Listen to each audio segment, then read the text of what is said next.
présidentielle qui traite de la sécurité des systèmes d'information. On s'était arrêté à l'article 17, où on avait dit que cette agence était composée d'un conseil national et qu'ils avaient une agence qui travaillait avec le conseil.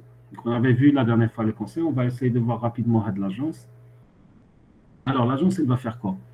Elle va préparer les éléments de la stratégie nationale comme le conseil pour voter au BOC. Donc finalement, c'est l'agence qui prépare la stratégie. Elle va coordonner la mise en œuvre de la stratégie qui est définie par le conseil. Elle propose les modalités pour accréditer des prestataires de services d'audit. C'est-à-dire pour être ce qu'on comprend d'ici, pour être auditeur, vous devez être accrédité par l'agence. Comment être accrédité? C'est eux qui vont décider comment ils vont accréditer les auditeurs. Elle va faire des opérations d'investigation numérique en cas d'attaque ou d'incident cybernétique qui ciblent les institutions nationales. Ça veut dire l'État. Donc, en d'autres termes, ils vont faire du forensics. Ils vont collecter, analyser et évaluer les données liées au domaine de la sécurité des systèmes d'information pour avoir des informations sur la sécurisation des infrastructures du pays. Ils vont suivre les opérations d'audit de sécurité. Donc, ils ne vont pas faire l'audit eux-mêmes, ils vont faire le suivi. Par exemple, chaque fois qu'il y a un audit à une institution, eux, ils doivent avoir une copie du rapport d'audit pour savoir quel est le niveau de sécurité.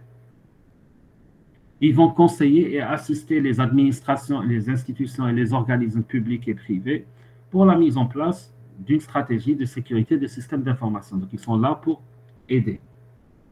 Ils vont assurer une veille technologique en matière de sécurité des systèmes d'information. Ils vont accompagner et administrer les administrations et les institutions et les organismes avec des structures compétentes en la matière pour le traitement des incidents. Ça veut dire qu'il y a un incident lié à la sécurité, ils vont l'aider à se rétablir.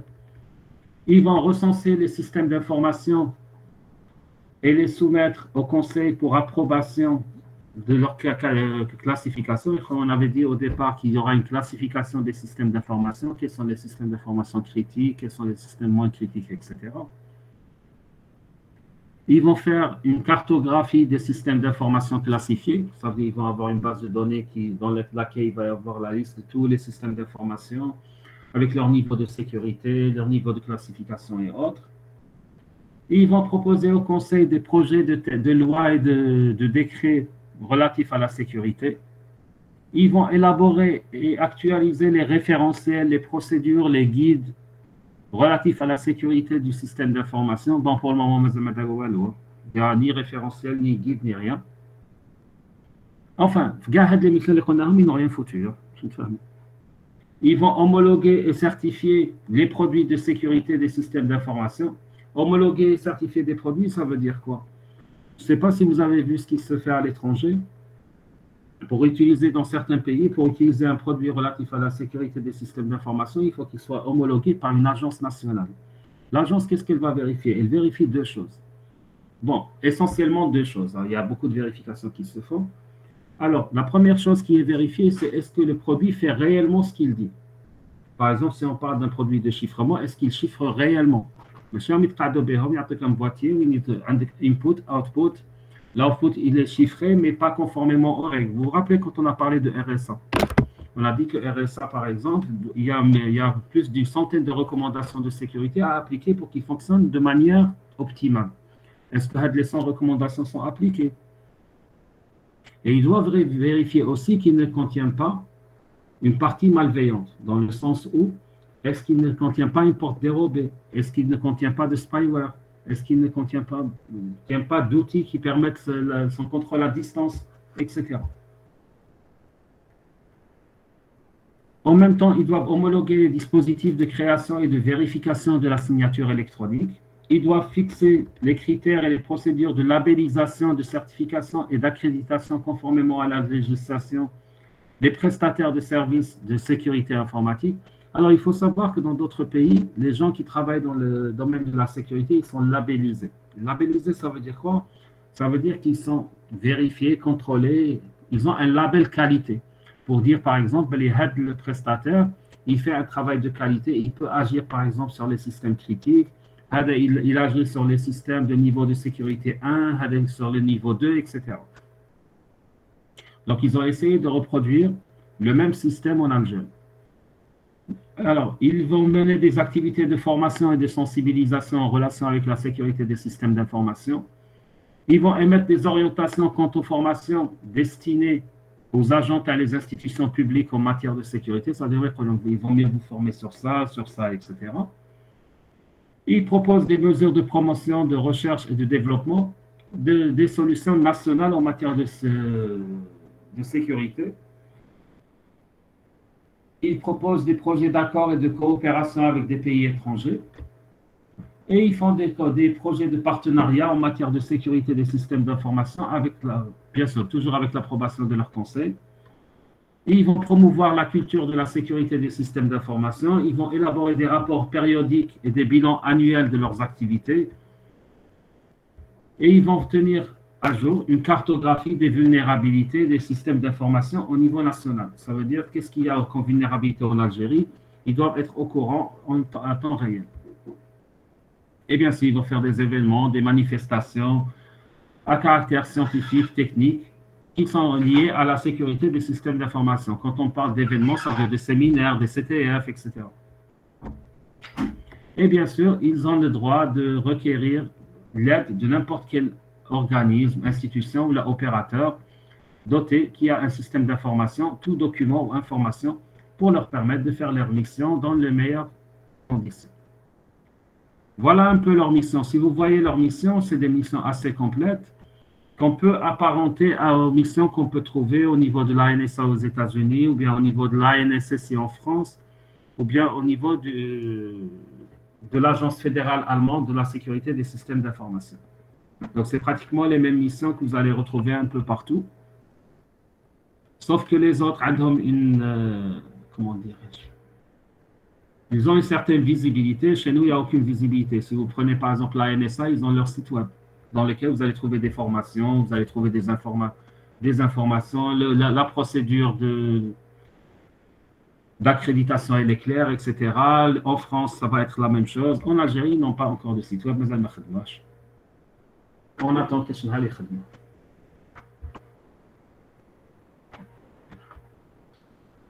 Et c'est l'un des inconvénients du fait que ce soit une institution militaire, parce que les militaires sont connus pour être muets et opaques.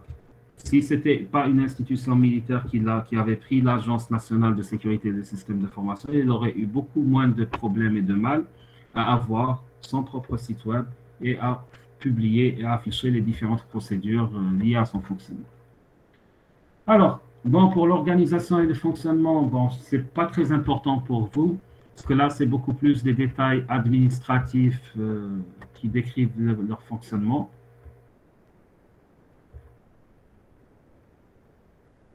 Vous pouvez les lire à tête reposée. En tous les cas, le décret, je vais vous le mettre sur le site web.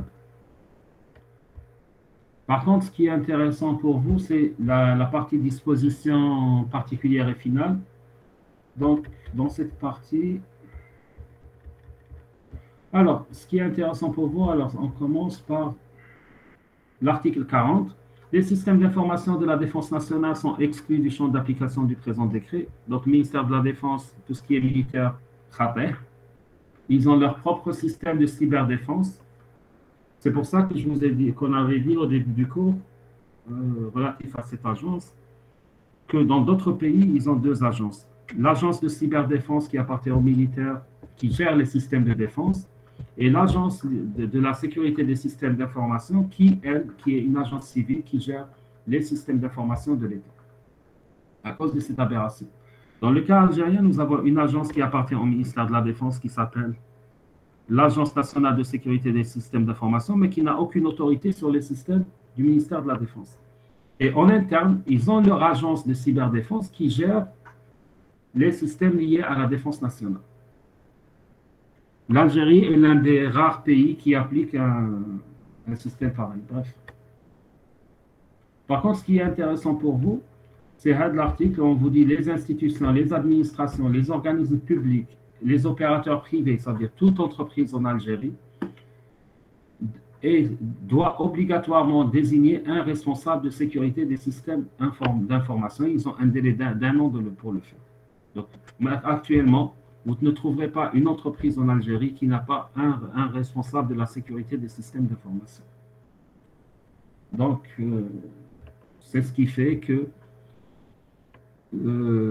si vous voulez, c'est un préalable pour pouvoir assurer la sécurité des systèmes d'information des différentes entreprises.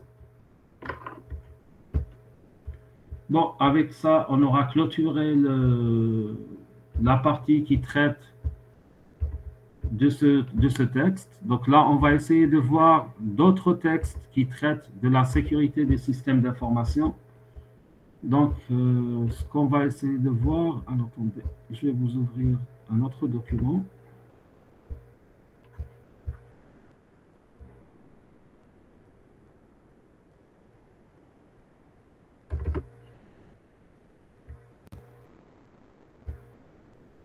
Alors, il y a une autre loi en Algérie, c'est la loi 1504. Alors, cette loi, elle par contre, elle traite c'est une loi purement technique.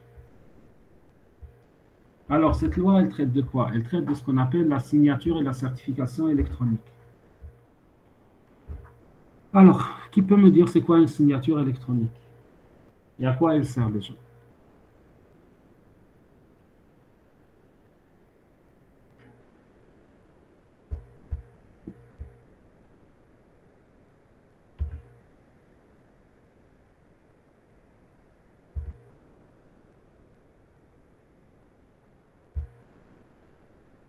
Belkhoja, c'est quoi une signature électronique? Oui, monsieur, C'est quoi une signature électronique? elle aide à savoir des infos spécifiques pour les users, pour l'authentification, pour faire l'authentification. D'accord. Alors, il faut savoir qu'une signature électronique, c'est quoi? C'est tout simplement une fonction de hash que vous allez appliquer sur un document d'abord pour pouvoir contrôler l'intégrité du document. Ensuite, c'est un chiffrement avec votre propre clé privée. Vous allez chiffrer le hash avec votre clé privée. De ce fait, celui qui va recevoir le document, il a votre clé publique. S'il a votre clé publique, il peut déchiffrer ce que vous avez signé avec votre clé secrète, votre clé privée. Et du moment où il peut le déchiffrer, donc vous êtes le seul à avoir pu faire un déchiffrement, qui est appelé signature, car vous êtes le seul qui possédait la clé privée. Automatiquement, dès qu'il va le déchiffrer, il aura accès au hash. Il peut vérifier le hash sur le document, comparer les deux hash. Si les deux hash sont les mêmes, donc le document n'a pas été changé.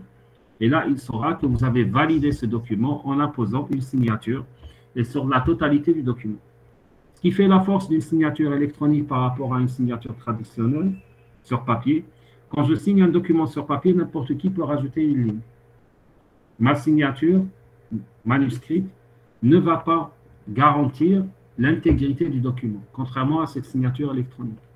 Une signature manuscrite, quelqu'un peut l'imiter, une signature électronique, non. Tout simplement parce que j'ai ma clé privée.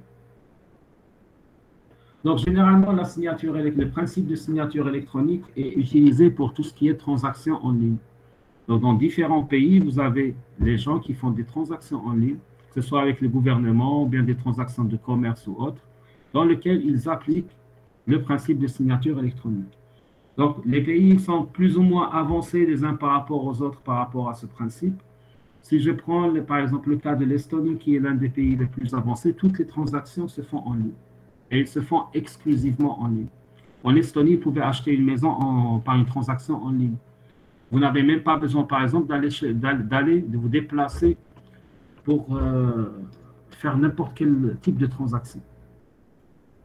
Quand vous partez chez le médecin, vous ne prenez rien avec vous. Vous avez votre carte d'identité, vous l'introduisez dans le lecteur, il a accès à votre dossier médical depuis votre naissance jusqu'au jour actuel.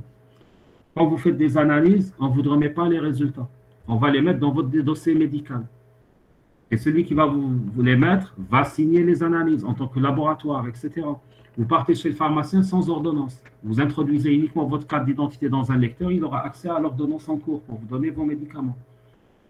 Le remboursement se fera instantanément. Donc, si vous voulez, ça simplifie énormément la vie aux citoyens.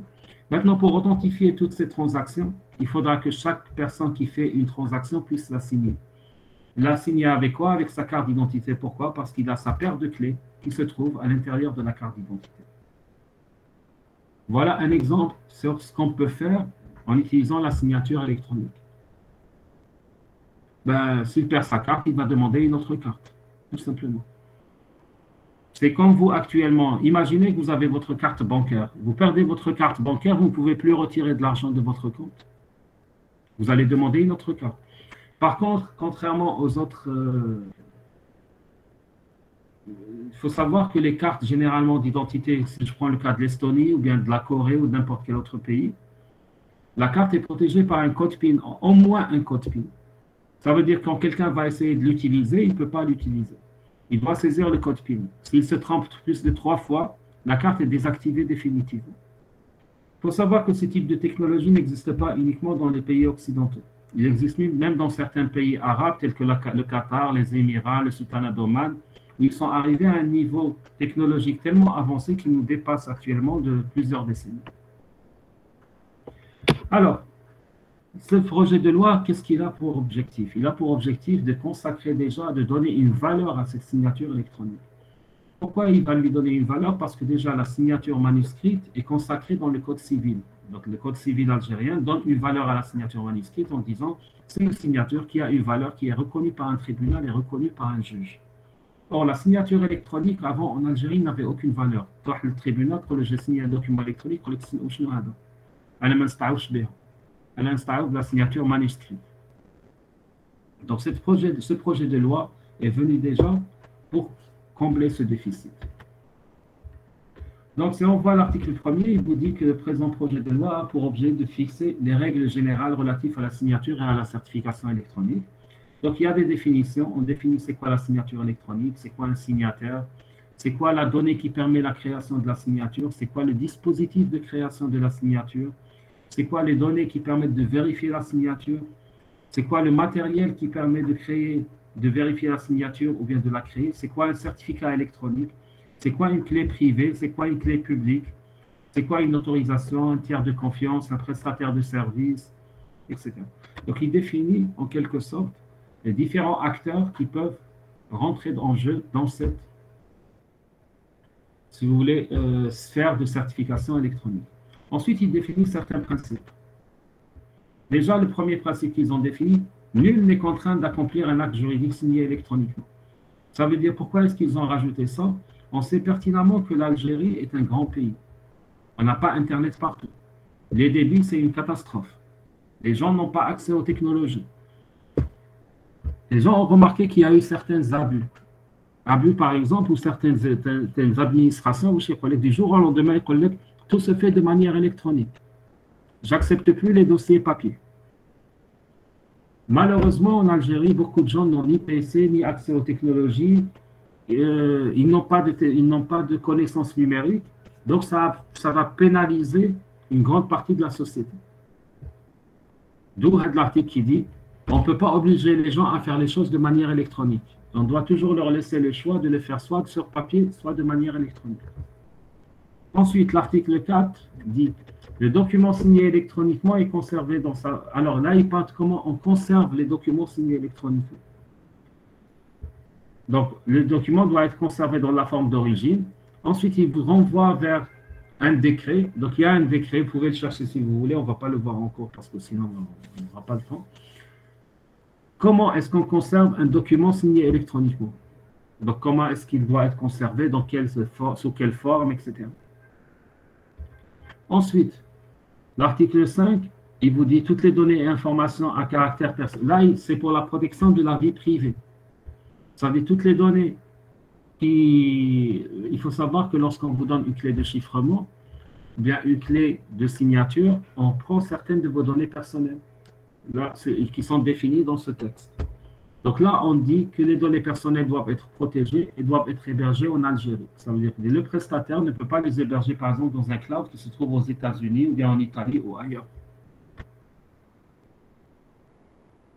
Après, il y a un chapitre qui parle de la signature électronique. Donc, il définit c'est quoi une signature électronique, c'est quoi son rôle. Donc, on vous dit il a pour rôle d'authentifier l'identité du signataire et de manifester son adhésion au document. Ça veut dire qu'il est d'accord sur le document qu'il a signé. Ensuite, on définit, c'est quoi une signature électronique qualifiée? On vous dit donc c'est une signature qui respecte certaines exigences techniques. Donc, être réalisée sur la base d'un certificat qualifié, être lié uniquement au signataire, ça veut dire que la clé privée ne peut pas être possédée par plusieurs personnes, etc.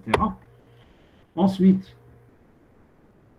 on vous dit, seule la signature électronique qualifiée est assimilée à une signature manuscrite. Ça veut dire que c'est la seule signature qui a la même valeur légale que la signature manuscrite.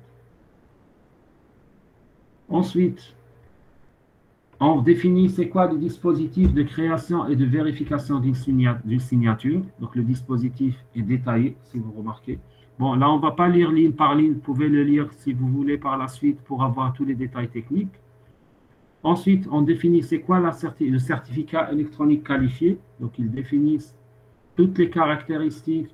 Alors, il faut savoir que les caractéristiques que vous allez trouver là sont conformes aux normes internationales.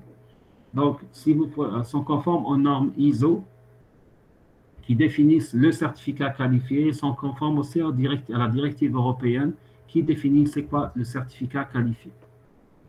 Pourquoi ça a été fait de cette manière? C'est uniquement dans un but d'interopérabilité, pas à l'international. Parce que si l'Algérie définit son propre certificat qualifié qui n'est pas conforme aux normes internationales, les autres pays ne vont pas le reconnaître.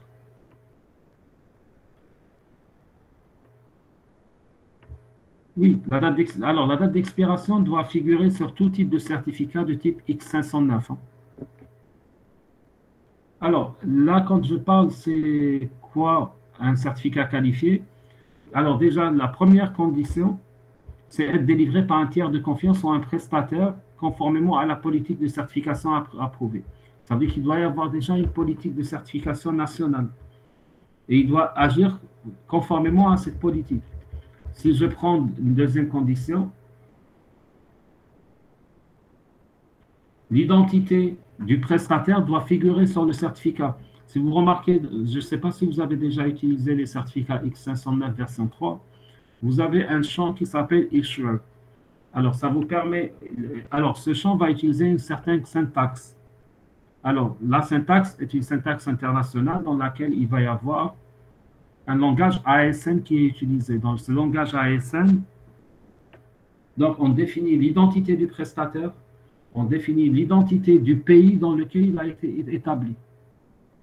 Donc là, ces deux informations doivent figurer.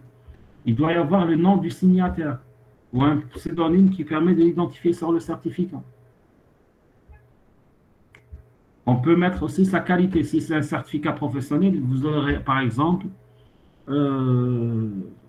porteur du certificat, c'est Azdin Khofash, fonction médecin, pour dire qu'il est en train de signer en sa qualité de médecin.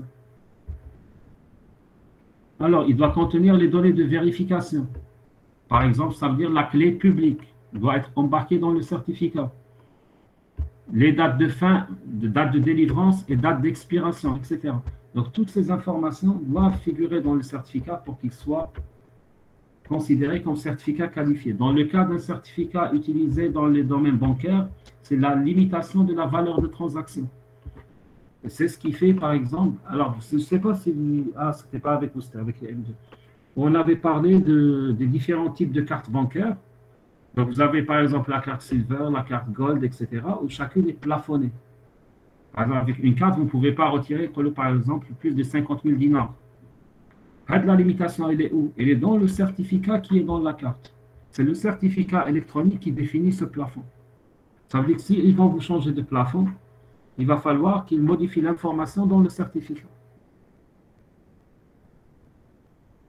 Ensuite, il définit le modèle de certification algérien. Alors, il faut savoir qu'en Algérie, il y a 3 autorités de certification. Il y a une autorité nationale. Alors, d'abord, il faut savoir que c'est un modèle hiérarchique. En termes de certification, il y a plusieurs modèles à travers le monde. Il y a le modèle hiérarchique, il y a le modèle ce qu'on appelle Trust List, il y a le modèle fédéral, etc. En Algérie, c'est un modèle hiérarchique qui a été adopté. Alors, le modèle hiérarchique est composé de quoi? D'une autorité nationale qui chapeaute le modèle et de 2 autorités filles. Alors, une autorité gouvernementale qui va gérer toutes les transactions de type J2J, donc Gov to Gov, J2C, Gov to Citizen, J2B, Gov to Business. Et d'une deuxième autorité qui est une autorité économique qui va, elle, chapeauter toutes les transactions de type C2C, donc Citizen to Citizen, B2C, donc Business to Citizen, et B2B, donc Business to Business. Donc là, il définit les missions de chaque autorité. Ensuite, il définit les missions de l'autorité gouvernementale, les missions de l'autorité économique. Ensuite, il définit qu'est-ce qu'un prestataire de certification, de service de certification. Il faut savoir que pour avoir des certificats, il faut les acheter. Et généralement, on les achète chez des prestataires de certification. Par exemple, si vous prenez VeriSign à l'étranger, c'est un prestataire qui vend des certificats aux gens. Donc en Algérie, il fallait qu'il y ait des prestataires qui vendent des certificats aux gens si les gens veulent utiliser la certification électronique. Donc là, il donne des conditions pour être prestataire de services de certification électronique. Il faut avoir une autorisation, il faut avoir des infrastructures techniques et tout. Donc là, ils définissent toutes les conditions pour être prestataire. Bon, on ne va pas rentrer dans les conditions. Ensuite, ils définissent un processus d'audit et de contrôle et d'audit, comment le prestataire va se faire contrôler et auditer de manière permanente. Ensuite, ils définissent ses responsabilités. Donc, qu'est-ce qu'il a le droit de faire, qu'est-ce qu'il n'a pas le droit de faire. Nous, on va directement, ensuite, ils définissent la responsabilité du titulaire du certificat, et là, ils parlent de reconnaissance mutuelle.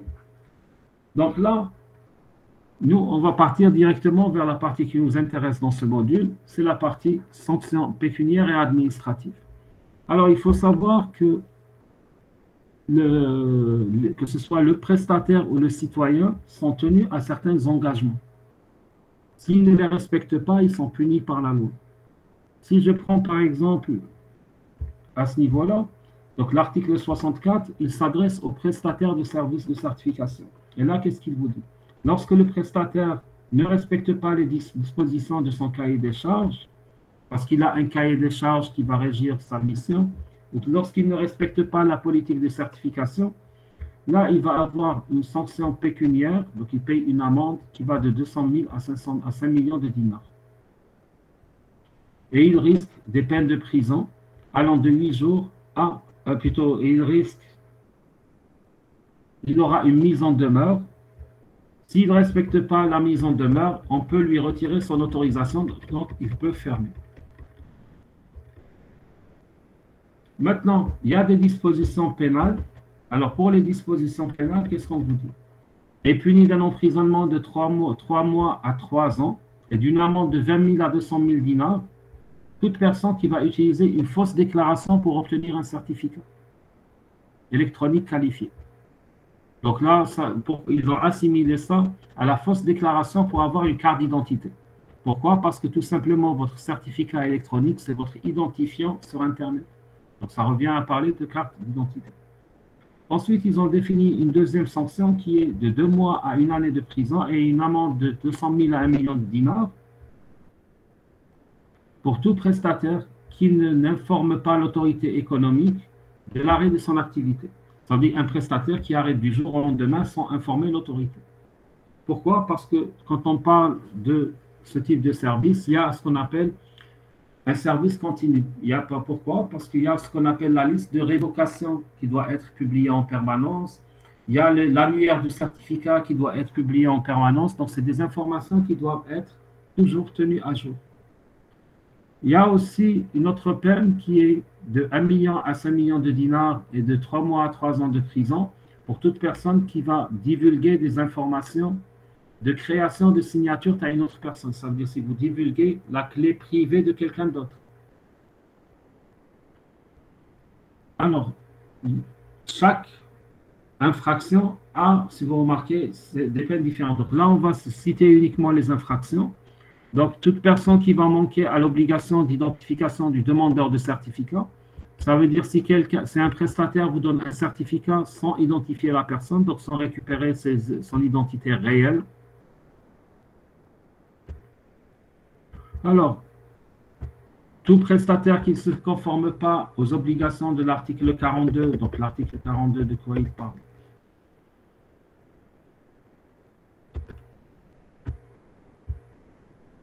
Donc, tout prestataire qui va divulguer les informations confidentielles liées au certificat,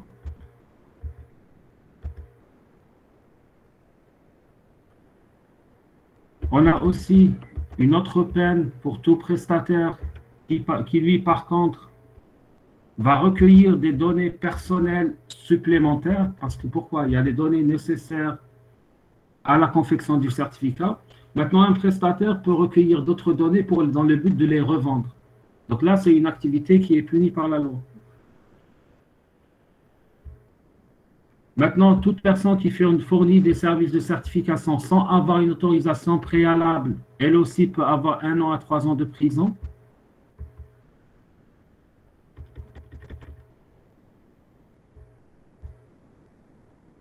Maintenant, un auditeur qui va divulguer des informations confidentielles dont il a eu connaissance pendant son audit est puni de 3 mois à 2 ans de prison aussi. Si vous permettez à quelqu'un d'utiliser votre certificat qualifié, ou bien si vous l'utilisez à d'autres fins, à part celles pour lesquelles il a été autorisé, vous risquez une amende de 200 000 dinars.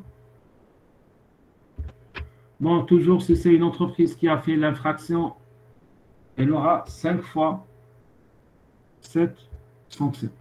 Donc, en dehors de cette loi, il y a un autre texte qui est intéressant. Donc, c'est ce qu'on appelle la loi sur le commerce électronique. Donc, il faut savoir, contrairement à ce que croient beaucoup de personnes, le commerce électronique est réglementé en Algérie. Donc, il y a une loi spécifique aux transactions commerciales qui se font par voie électronique. Dès le temps d'ouvrir les textes de loi.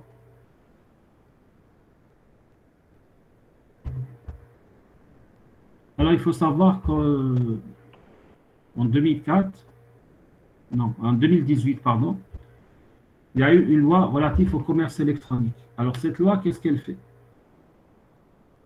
D'abord, elle définit quelles sont les activités pour lesquelles...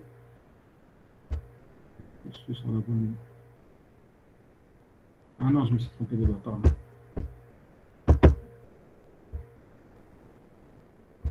Ah, c'était une autre.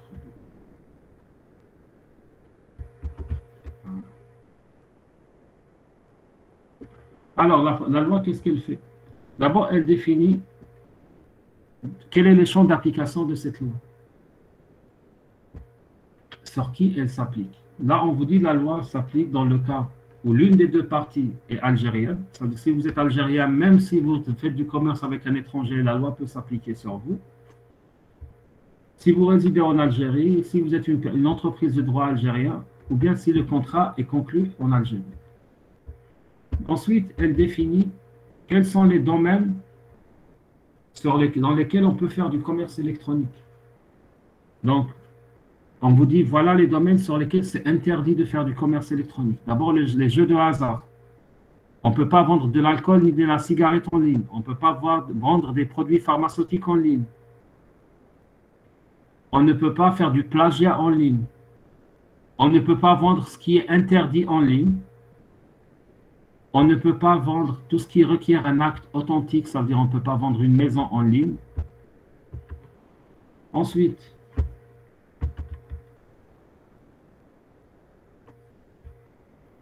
il y a une partie des définitions.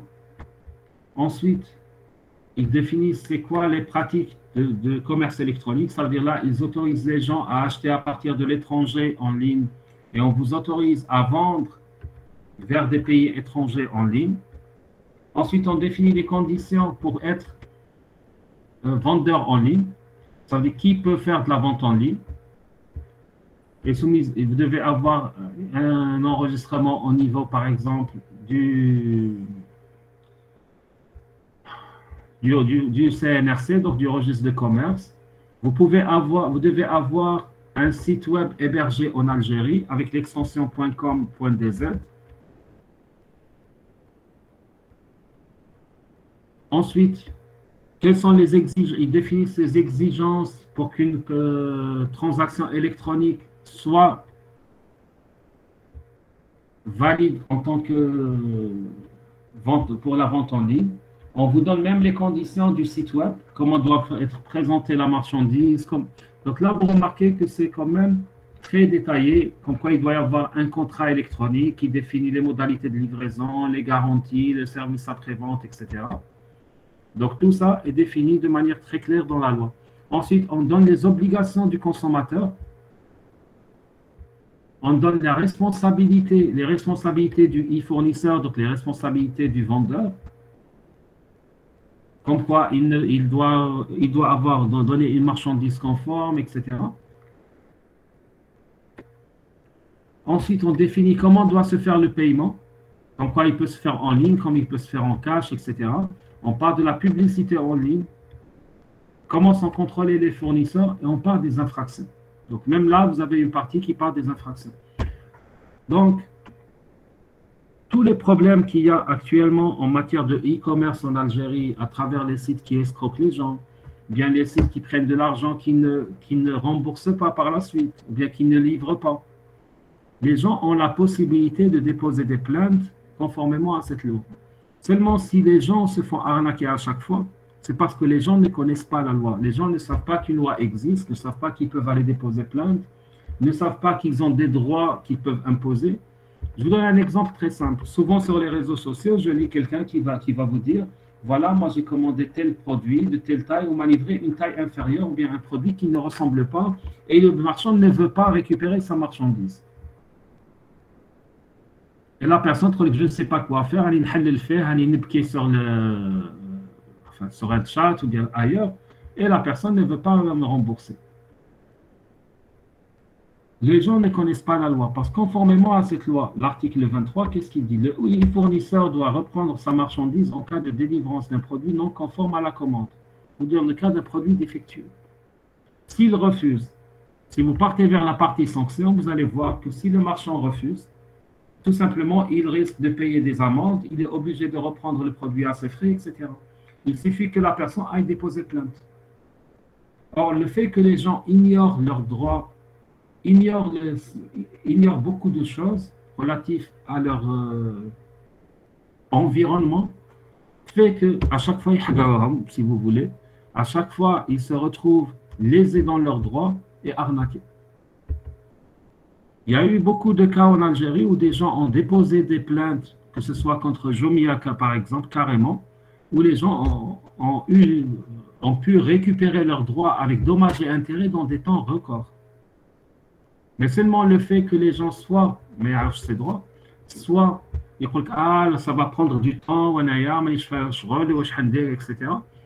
Que maintenant c'est devenu monnaie courante que les gens se fassent arnaquer. Vous savez, des fois, il suffit simplement de contacter le site, de leur dire voilà, j'ai pris un huissier de justice, j'ai constaté les faits, je vais déposer plainte contre vous conformément à la loi numéro 18004.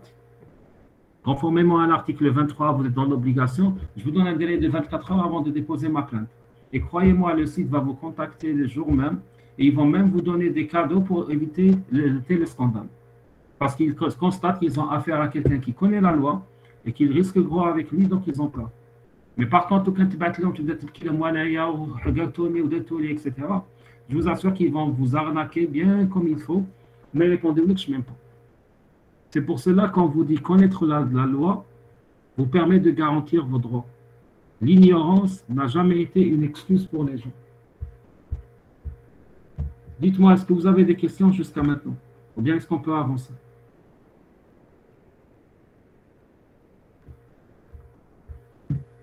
D'accord. Alors, il faut savoir qu'en Algérie, avant l'apparition de l'agence, il y a eu alors c'est pas ça. Il y a eu la création d'un texte qui est un référentiel national de sécurité des systèmes d'information.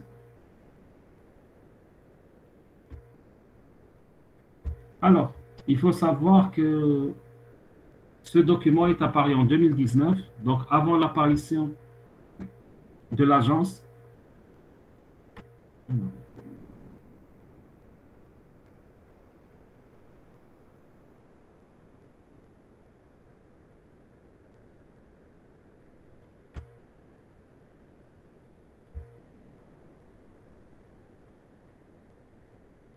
Alors, ce qui a été fait, c'est tout simplement un référentiel national de sécurité des systèmes d'information conformément à une norme ISO 27001 et conformément à la norme ISO 27002 qui définit les normes de sécurité devant être applicables par tout organisme en Algérie. Alors, il faut savoir que ce référentiel a été fait sur instruction du Premier ministre et qu'il a été imposé à l'ensemble des institutions existantes en Algérie. Donc là, vous avez le cadre normatif. Donc là, vous avez le cadre normatif qui régit ce référentiel, donc les différentes normes sur lesquelles a été basé ce travail depuis sa création.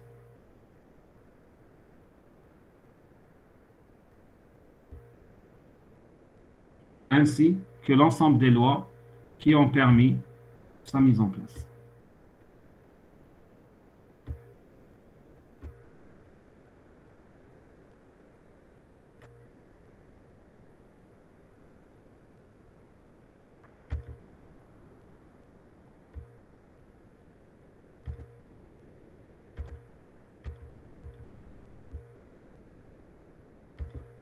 Donc là, vous pouvez vous amuser à jeter un coup d'œil sur le document, essayer de lire pour avoir une idée sur ce qu'il contient. Alors, si vous n'avez pas de questions, on va arrêter là pour aujourd'hui. Alors, l'ensemble des documents que dont je vous ai parlé, vous allez les retrouver sur le site, le temps uniquement de les uploader.